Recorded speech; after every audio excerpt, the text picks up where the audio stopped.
Bugun Respublikamiz xalq xo'jaligi tarmoqlari ijtimoiy-iqtisodiy soha binolarida iste'molchilar suv isitishga mo'ljallangan quyosh kollektorlaridan foydalanib kelishmoqda.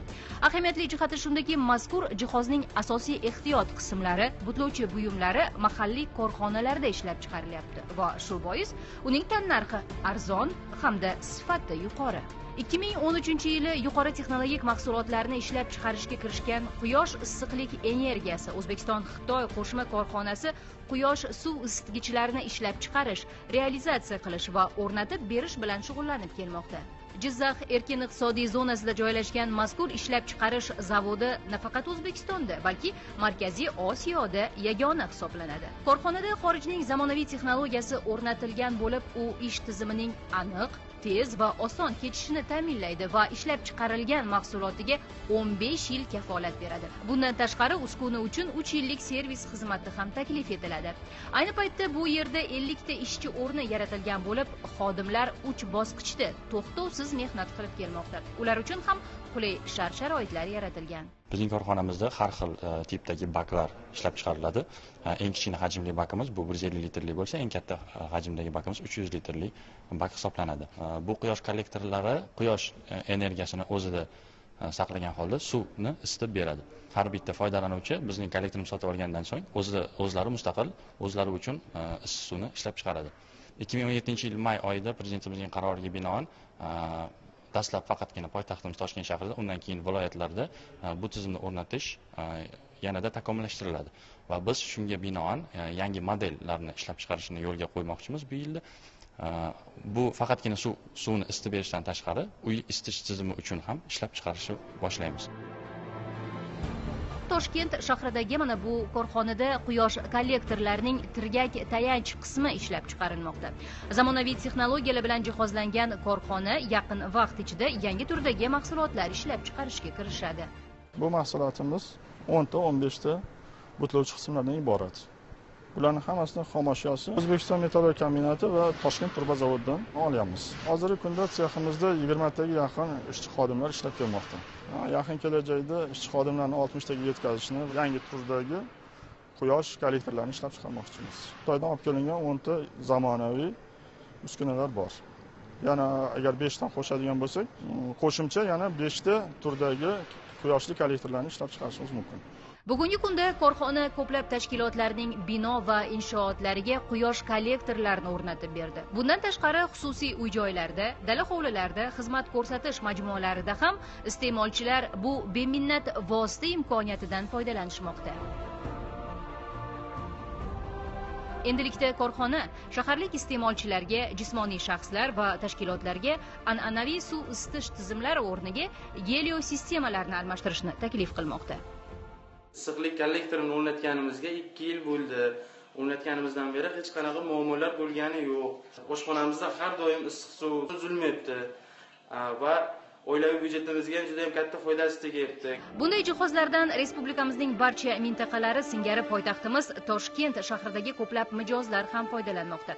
Yakka tartibdagi uy-joylar, sport sog'lomlashtirish maskanlari, madaniy-maishiy inshootlar ana shular jumlasidandir. Yozin qishin gaz yoqib, o'sha ehtiyojga yetarli darajada issiq suv olishda juda ko'p yo'qotishlar bo'ldi iqtisodiy tomondan. Mana shu ko'rgazmaga qatnashganimda shu quyosh batareyalarini ko'rgandan keyin fikr uyg'onib va hisob-kitob qildik. Ularning narx-navosi, boshqa texnik tomonlarini hammasini ko'rib chiqqanimizdan keyin 3 oy ichida sinab ko'rganimizda ancha-muncha iqtisodiy tomondan foydasi bor. Gaz mutlaqo yonmasa ham bu qo'yilgan quyosh batareyalari mana shu hozirgi paytda yoz kunlarida 98-99 darajagacha ko'taradi. Endi bu 300 litr suv 98 gradusgacha ko'tarilgandan keyin buni agar 30 gradusga tushiraman desak, yana 3 marta ko'paytirishimiz kerak. Bu deganiki 1 tonnaga yaqin suv bizda yuvinishga, cho'milishga yetarli darajada bo'ladi. Mana bu biznes markazida ham quyosh kollektori o'rnatilgan. Binoning tom qismida ixcham joylashgan moslama butun inshootning foydalanuvchilarini issiq suvga bo'lgan ehtiyojini to'liq qondirayotganligiga ishongingiz kelmaydi. Har biri 300 litr sig'imga ega ikkita quyosh kollektoridan chiqayotgan suvning harorati 90 darajadan yuqoriligi qayd etilyapti. Mazkur uskuna majmuaning 15 ta nuqtasiga issiq suv yetkazib berar ekan. Biznes markazimiz 5000 kvadrat metrni tasarruf etadi. Inshootimizga oldin markaziy issiqlik tarmog'idan issiq suv olganmiz. Hisob-kitob qilib ko'rsak, muqobil isitish tizimi bizga ancha arzon tushishi ma'lum bo'ldi. Qilingan xarajatlar 3 yil ichida to'liq qoplanadi. Hozirdanoq uning afzalliklari sezilmoqda. Eng asosiysi, ishlab chiqaruvchi bu texnologiyani qish faslida ham me'yordagi issiqlikni berilishini ta'kidlayapti. Korxonada ishlab chiqarish hajmini yanada oshirish, mahalliylashtirish doirasini kengaytirish choralari ko'rilmoqda. Наше предприятие Prezident qarori bizning korxonaga rag'batlantiruvchi ahamiyatga ega bo'ldi. O'tgan davr mobaynida mahalliylashtirish dasturiga kirgan holda undagi imtiyozlardan keng foydalanib keldik. Dastlabki yillari mahsulot uchun zarur xom ashyoning asosiy qismini chetdan olib kelgan bo'lsak, bugun vakuumli trubkalar va elektronika qismlaridan tashqari qariyb 90% ga yaqin butlovchi buyumlar mahalliy korxonalarda tayyorlanmoqda. Hozirda korxonamiz 11 000 dona quyosh kollektori, 8 000 dona isitish tizimi moslamalari ishlab chiqarish quvvatiga ega. Yaqin kunlarda quyosh kollektorini yangi bosim ostida ishlaydigan aktiv quyosh energiyasini uy isitish tizimi va issiq suv uchun yo'naltira olish qobiliyatiga ega modelini ishlab chiqarishni yo'lga qo'yamiz. Bundan tashqari quyosh batareyalarini tizimli ravishda ishlab chiqarishni boshlaymiz.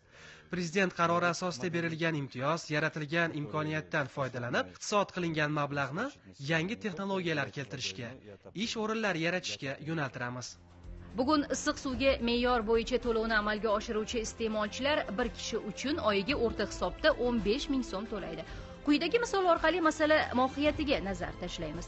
5 kishi istiqomat qiluvchi oila issiq suv uchun oyiga 75 000, yiliga 900 000 so'm xarajat qiladi. Endi mazkur xo'jalikning issiq suvga bo'lgan talabini qondirish uchun quyosh kollektori o'rnatilsa, qancha sarf bo'lishini hisob-kitob qilamiz.